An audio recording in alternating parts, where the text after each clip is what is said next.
പുതിയൊരു വീഡിയോയിലേക്ക് എല്ലാവർക്കും സ്വാഗതം. രാജ്യത്തെ കർഷകർക്ക് പുതുവർഷം ആരംഭിക്കുന്നത് മുതൽ 2 ആനുകൂല്യങ്ങൾ എത്തിച്ചേരുന്നതിൻ്റെ വിവരങ്ങളാണ് നിങ്ങളുമായി ഷെയർ ചെയ്യുന്നത്. അതിനു മുൻപായി ഈ ചാനൽ ആദ്യമായി കാണുന്നവർ സബ്സ്ക്രൈബ് ചെയ്യുക, വീഡിയോ ലൈക്ക് ചെയ്ത് സപ്പോർട്ട് തരിക, ഫേസ്ബുക്കിൽ കാണുന്നവർ പേജ് ഫോളോ കൂടി ചെയ്യുക. പുതുവർഷത്തിൽ PM കിസാൻ സമ്മാൻ നിധിയോടൊപ്പം ഈടില്ലാതെ 2 ലക്ഷം രൂപ വരെ ലഭിക്കുവാൻ പോവുകയാണ്. ഇതുവരെ 18 ഗഡുക്കളിലൂടെ ഓരോ കർഷകന്റെ അക്കൗണ്ടിലേക്കും 36,000 രൂപയോളം കേന്ദ്ര സർക്കാർ നൽകിക്കഴിഞ്ഞു. 19ാം ഗഡുവിൻ്റെ 2,000 രൂപയാണ് കർഷകരുടെ അക്കൗണ്ടിലേക്ക് ഇനി എത്തുവാൻ പോകുന്നത്. ആധാറുമായി ലിങ്ക് ചെയ്തിട്ടുള്ള കർഷകരുടെ അക്കൗണ്ടുകളിലേക്ക് ഒരു പുതുവർഷ സമ്മാനമായി 19ാം ഗഡു തുക എത്തിച്ചേരും. 18ാം ഗഡു ലഭിച്ച ഭൂരിഭാഗം പേർക്കും 19ാമത് ഗഡു ഒന്നും തന്നെ ചെയ്യാതെ എത്തിച്ചേരുന്നതായിരിക്കും. ചിലർക്ക് മാത്രം EKYC ഒന്നുകൂടി ചെയ്യുവാനുള്ള നിർദ്ദേശം കിട്ടിയിരിക്കും, അല്ലെങ്കിൽ സ്റ്റാറ്റസ് നോക്കുമ്പോൾ കാണുമായിരിക്കും. അങ്ങനെയുള്ളവർക്ക് DTP വഴി വീണ്ടും EKYC ചെയ്യുവാൻ കഴിയില്ല. അക്ഷയ കേന്ദ്രങ്ങളിലോ CSC കേന്ദ്രങ്ങളിലോ ചെന്ന് ബയോമെട്രിക് EKYC വഴി അത് പൂർത്തീകരിക്കാവുന്നതാണ്.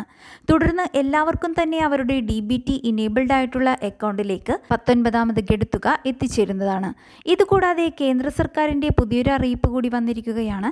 കർഷകർക്ക് ഇനി 2 ലക്ഷം രൂപ വരെ ഈടില്ലാതെ 2025 പുതുവർഷം മുതൽ വായ്പ ലഭിക്കും. ഇതിനായി കിസാൻ ക്രെഡിറ്റ് കാർഡ് വായ്പയിൽ പുതിയ മാറ്റങ്ങൾ വരുത്തിയിരിക്കുകയാണ്. അതിനാൽ നിലവിൽ ഈടില്ലാതെ ലഭിക്കുന്ന 1,60,000 രൂപയുടെ കാർഷിക വായ്പാ പരിധി 2 ലക്ഷം രൂപയായി മാറിയിരിക്കുകയാണ്. ജനുവരി 1 മുതൽ രാജ്യവ്യാപകമായി ഈ മാറ്റം പ്രാബല്യത്തിൽ വരുമെന്ന് റിസർവ് ബാങ്ക് ഓഫ് ഇന്ത്യയും അറിയിച്ചിട്ടുണ്ട്. പണപ്പെരുപ്പവും കൃഷിച്ചെലവ് ഉയർന്നതും കാരണം ബുദ്ധിമുട്ടിലായ ചെറുകിട കർഷകരെ സഹായിക്കുവാനായിട്ടാണ് ഈ പുതിയ നീക്കം. കർഷകർക്ക് ഈടില്ലാതെ ലഭിക്കുന്ന വായ്പ 2019 1 ലക്ഷത്തിൽ നിന്നും 1,60,000 ഉയർത്തിയിരുന്നു. ഇതാണ് 2025 ജനുവരി 1 മുതൽ 2 ലക്ഷമായി വർദ്ധിപ്പിക്കുന്നത്. കിസാൻ ക്രെഡിറ്റ് വായ്പ 2 ലക്ഷത്തിലും കൂടിയ തുകയ്ക്കും ലഭിക്കും. എന്നാൽ 2 ലക്ഷത്തിൽ കൂടിയ തുകയ്ക്കുള്ള വായ്പയ്ക്ക് ഈട് നൽകേണ്ടതായി വരും. ഈടില്ലാതെ ലഭിക്കുന്ന കിസാൻ ക്രെഡിറ്റ് വായ്പയ്ക്ക് കേന്ദ്ര സർക്കാരിൻ്റെ പലിശ സബ്സിഡി ലഭിക്കുന്നു എന്നതാണ് കർഷകർക്ക് ലഭിക്കുന്ന പ്രധാന നേട്ടം. അതിനാൽ കർഷകർ വളരെ ചെറിയ ഒരു പലിശ നിരക്ക് മാത്രമേ നൽകേണ്ടി വരുന്നുള്ളൂ. കർഷകന് വായ്പയ്ക്ക് പലിശ സബ്സിഡി കഴിഞ്ഞ് 4% പലിശ മാത്രമേ നൽകേണ്ടതായി വരുന്നുള്ളൂ. KCC വായ്പകൾ കുറച്ച് കൃഷിഭൂമി ഉള്ള കർഷകർക്കും കൂടുതൽ കൃഷിസ്ഥലമുള്ളവർക്കും ലഭിക്കുന്നതാണ്. അതുപോലെ PM കിസാൻ പദ്ധതിയിലുള്ളവർക്കും ഇല്ലാത്തവർക്കും കിസാൻ ക്രെഡിറ്റ് കാർഡ് വായ്പകൾ ലഭിക്കുന്നതാണ്.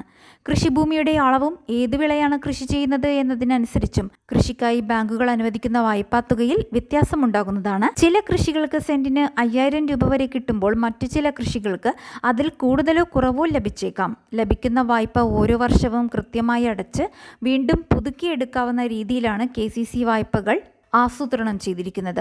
KCC വായ്പ അനുവദിക്കുമ്പോൾ ഒരു ക്രെഡിറ്റ് കാർഡ് കൂടി നൽകുന്നതാണ്. നിങ്ങൾക്ക് അനുവദിച്ചിരിക്കുന്ന തുക അതിൽ ഉൾപ്പെടുത്തിയിട്ടുണ്ടാകും. അതിൽ നിന്നും നിങ്ങൾക്ക് ആവശ്യമായി വരുന്ന തുക ഓരോ സമയത്തും ATM കൗണ്ടറിൽ നിന്നും നേരിട്ടെടുക്കാം. അല്ലെങ്കിൽ നിങ്ങൾക്ക് കൃഷിക്ക് ആവശ്യമായി വരുന്ന സാധനങ്ങൾ വാങ്ങുന്ന കടയിൽ പേയ്മെൻറ്റിനായി ഉപയോഗിക്കാം. അങ്ങനെ പണം ആവശ്യമുള്ളപ്പോൾ ആ തുകകൾ മാത്രം നൽകാം.